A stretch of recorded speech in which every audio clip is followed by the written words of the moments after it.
कोविंद जी, लोकसभा के अध्यक्ष आदरणीय ओम बिरला जी, श्रीमती सविता कोविंद जी, सभागृह में सभी वरिष्ठ जन बैठे हैं। सबका उल्लेख नहीं कर पाऊंगा, लेकिन मेरे लिए बहुत आनंद है कि एक पारिवारिक कार्यक्रम लग रहा है।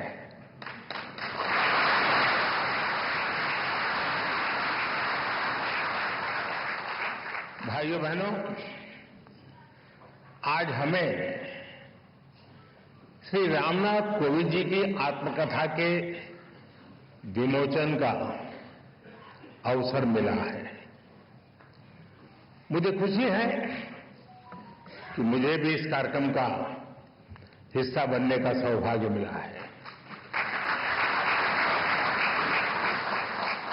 कोविंद जी से मेरा बहुत लंबा परिचय रहा है। उन्हें करीब से जानने का भी अवसर मिला है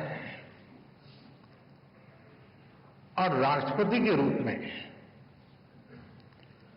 उनका मार्गदर्शन और इस सब के साथ साथ उनका मेरे प्रति विशेष स्नेह, उनकी आत्मीयता, ये मेरी बहुत बड़ी पूंजी रही है।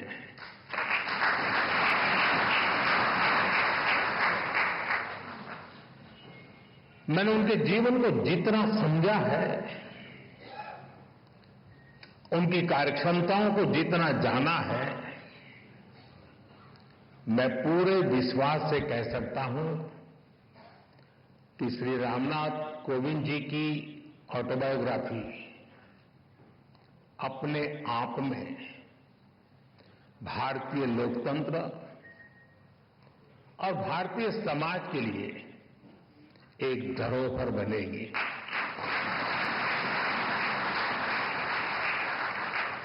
कोविंद जी की जीवन यात्रा, समाज और राष्ट्र के लिए उनका योगदान, ऐसा कितना कुछ है जिसके बारे में मैं विस्तार से बात कर सकता हूं, लेकिन बुक रिलीज में केवल कर्टन रेजर ही होना चाहिए। आप सब किताब का पूरा लाभ पढ़कर ही लें तो ही ज्यादा अच्छा है।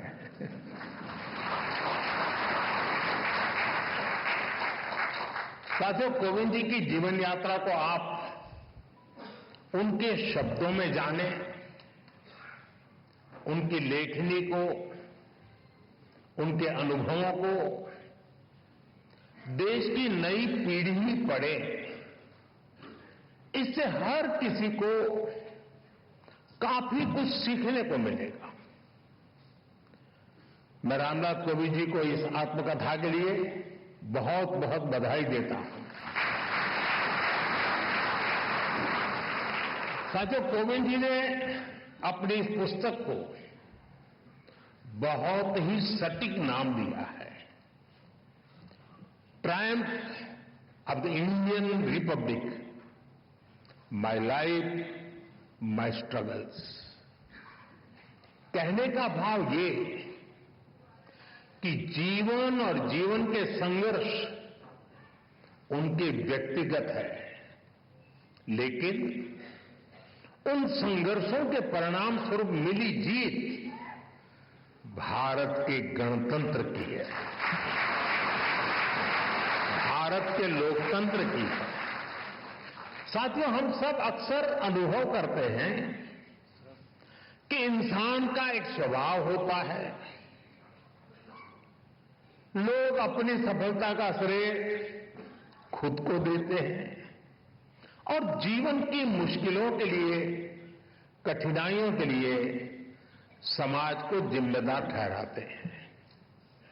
लेकिन जब हृदय उदार हो, भारतीय संस्कार हो, तब व्यक्ति समाज की कमियां निकालने में समय नहीं गंवाता, वो उसके सकारात्मक पक्ष पर फोकस करता है।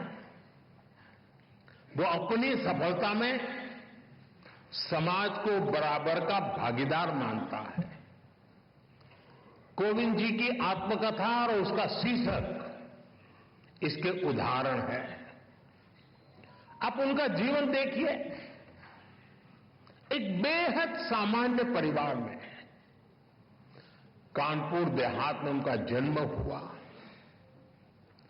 कोविंद जी ने अभी भी कुछ वर्णन किया और अपनी किताब में भी लिखा है कैसे गर्मी के मौसम में एक दिन उनके घर में आग लग गई।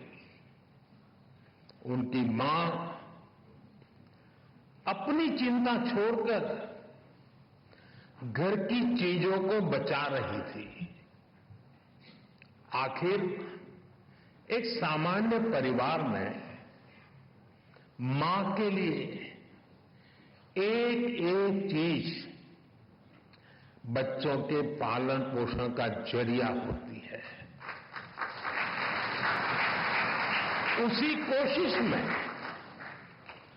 आग में फंसकर उनकी माताजी की मृत्यु हो गई।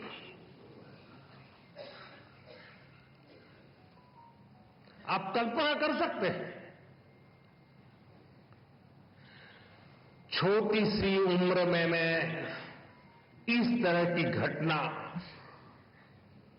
मां को इस तरह खो देना, ये कितना दर्दनाक रहा होगा। मैं तो भाग्यशाली रहा हूं। मेरी मां 100 साल से भी अधिक जीवित रही और मुझे आशीर्वाद देती रही। उसके बावजूद भी आज भी मैं मां की कमी महसूस करता हूं। साथियों, उनके जीवन का एक ऐसा दर्दनाक घटनाक्रम था, कोई भी इसे टूट सकता था। लेकिन कोविंद जी को उन मुश्किलों ने मजबूत किया। पड़ोस की एक माताजी ने उनके पालन पोषण में मदद की। इसे उन्होंने समाज की एकता और सौहार्द की ताकत को समझा। इस घटना के बाद कोविंद जी के जीवन में उनके पिता की भूमिका और बड़ी हो गई और जिस तरह से उन्होंने अपने परिवार को संभाला, बच्चों को संस्कार दिए, इसलिए कोविंद जी अपने पिता को अपना हीरो मानते हैं।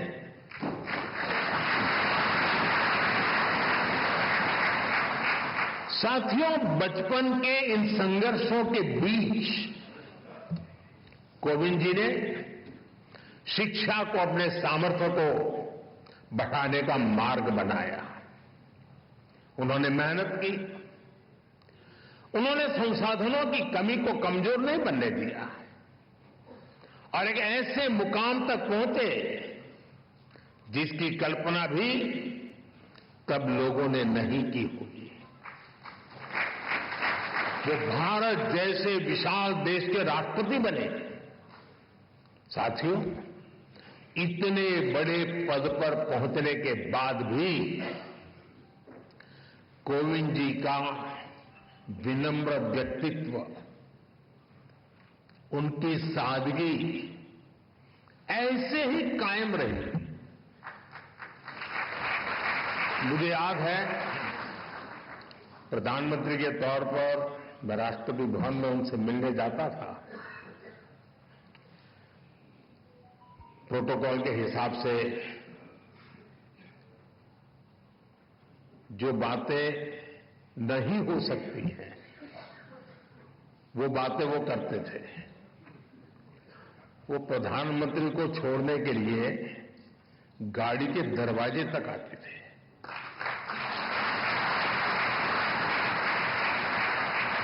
मैं शुरू में उनको प्रार्थना करता रहता था, प्लीज आप ऐसा मत कीजिए, लेकिन उन्होंने जीवन के आखिर तक अपनी उस विनम्रता को भी छोड़ा नहीं।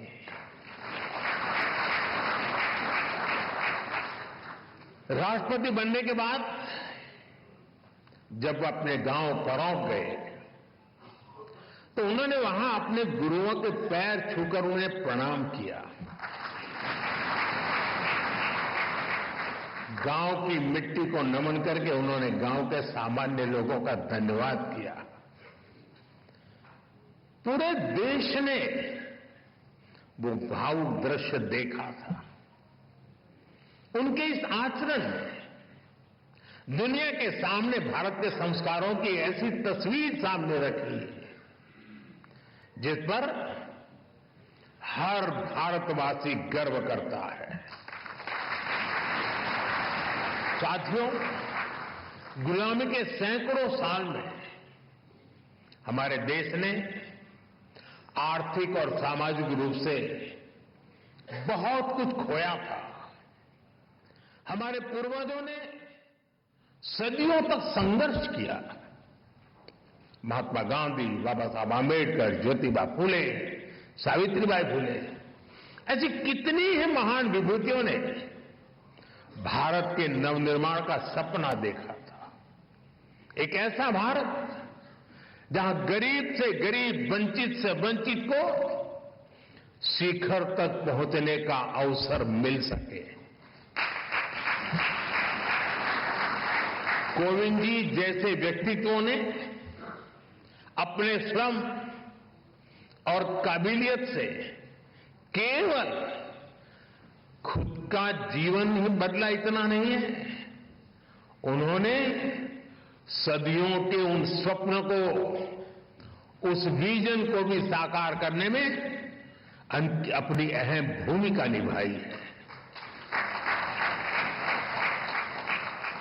और इस दिशा में हम सबके प्रयास अभी भी जारी है। हमें भविष्य में कोविंद जी जैसे अनेकों युवा चाहिए जो परेशानियों से परास्त न हो, जो मुश्किलों से मायूस न हो, बल्कि अपनी मेहनत से हर मंजिल को आसान बनाने का हौसला रखे। इसी बदलाव से सशक्त भारत के निर्माण का संकल्प पूरा होगा। यहीं से आत्मनिर्भर और विकसित भारत का रास्ता बनेगा। साथियों, ऐसे युवा शक्ति के निर्माण के लिए जो प्रेरणा चाहिए, कोविंद जी की ऑटोबायोग्राफी उसका अहम स्रोत बन सकती है। साथियों, कोविंद जी ने अपने जीवन में मोरारजी भाई देसाई के साथ अनुभवों के बारे में भी इसमें विस्तार से बताया है। कोविंद जी के भीतर देश सेवा की जो भावना थी, मोरारजी भाई के साथ काम करके उन्होंने जो सीखने को मिला, जो रास्ता मिला, कोविंद जी ने राजनीति और समाज सेवा को अपना मार्ग बनाया। वो अपने कर्तव्यों के लिए समर्पित रहे। सेवा को उन्होंने अपना लक्ष्य बनाकर काम किया। संसद में उनका कार्यकाल गवाह है। राज्यपाल के रूप में भी उन्होंने एक उदाहरण प्रस्तुत किया। राष्ट्रपति के रूप में भी हमें उनकी यही कर्तव्य निष्ठा दिखाई देती रही। यहां तक कि राष्ट्रपति जैसे सर्वोच्च पद से सेवा मुक्त होने के बाद भी उन्होंने विश्राम नहीं लिया है। वो अभी भी एक देश एक चुनाव, वन नेशन वन इलेक्शन जैसे महत्वपूर्ण विषय पर काम कर रहे हैं, देश को जगा रहे हैं।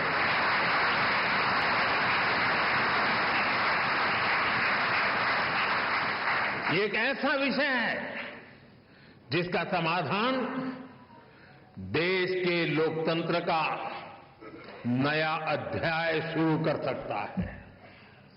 मैं मानता हूं कोविंद जी की इस कर्तव्य निष्ठा और सेवा भाव से देश के लोग बहुत कुछ सीख सकते हैं। साथियों, सामाजिक जीवन में सक्रिय रहते हुए ऑटोबायोग्राफी के लिए समय निकाल पाना बहुत मुश्किल होता है। कोविंद जी ने ये काम हम सबके लिए किया है, क्योंकि उनके जीवन में ऐसा कितना कुछ है जिसमें गरीब वंचित तबके से आए तमाम लोग अपने जीवन की परछाई देख सकते हैं। कैसे एक साधारण परिवार मुश्किल हालातों में भी जीवन की शुचिता और ईमानदारी से समझौता नहीं करता। कैसे वही आदर्श आगे चलकर हमारे जीवन का आधार बनते हैं। हमारे कठिन समय के मूल्य किस तरह जीवन भर में हमें रोशनी देते रहते हैं। कैसे इस पवित्रता से हमें राष्ट्र सेवा की शक्ति मिलती है। अलग अलग पदों का दायित्व निभाते हुए कोविंद जी ने समाज को निरंतर इसकी प्रेरणा दी है। साथियों, मुझे विश्वास है कोविंद जी की ऑटोबायोग्राफी इसमें उनके जीवन की ही नहीं बल्कि हमारे लोकतंत्र की भी अहम स्मृतियां सुरक्षित होंगी। मैं एक बार फिर उन्हें उनकी आत्मकथा के लिए शुभकामनाएं देता हूं और मैं खास करके युवा पीढ़ी से आग्रह करूंगा, रील का जमाना है।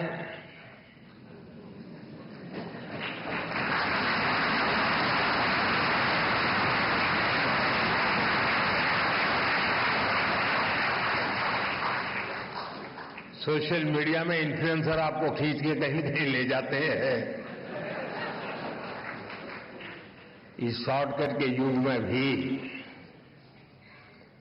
एक बात हम जरूर याद रखें, रेलवे स्टेशन पे लिखा हुआ होता है। कुछ लोगों को पटरी पर कूद करके जाने की आदत होती, ब्रिज पर नहीं जाते, तो वहां लिखा होता है shortcut will cut you short.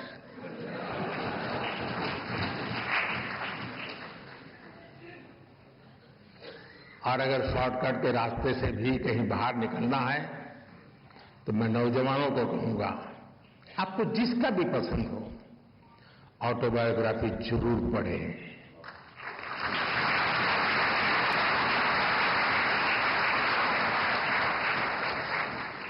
Autobiography उस कालखंड की इतिहास की घटनाओं को अलग तरीके से समझने का अवसर देती है। इतिहास से काफी निकट होता है वो कालखंड बायोग्राफी का, और इसलिए मैं जरूर चाहूंगा